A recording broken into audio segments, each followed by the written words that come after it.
I think that when I talk about training on a farm helps you in a business, in that where we were out at Brewarrina, and we were on 10,000 acres in one block we had, and more in other spread around a bit. But when something went wrong, you couldn't ring up the vet or the doctor or the local handyman or the plumber or the carpenter. You did it yourself. So that you gained this extensive knowledge of being a sort of handyman and a sort of a master of all, or jack of all trades and probably master of none. But it gave you an awareness that you can do so much yourself, that life is helping yourself.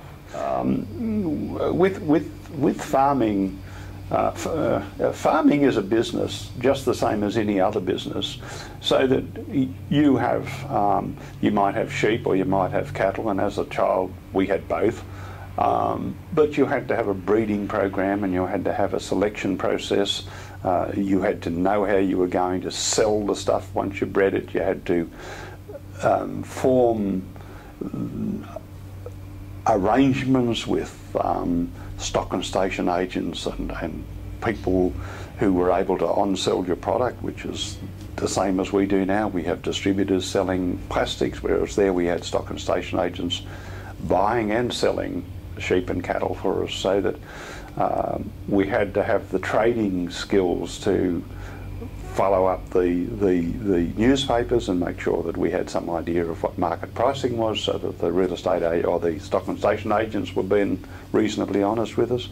It's the same as in business in Sydney. You have this challenge of trying to assess what the market is and where it is, and whether you should be in fat lambs or wool sheep. And like people in wool sheep at the moment, which we were in then, when we were in it in the 50s, being in wool was what Australia was riding on. Being in wool these days is forget it. So fat lambs is the thing to be in. So you still have to look at what your market is doing, and because we started off doing one thing in plastics, particular ways of doing plastics, it doesn't mean we still should do that.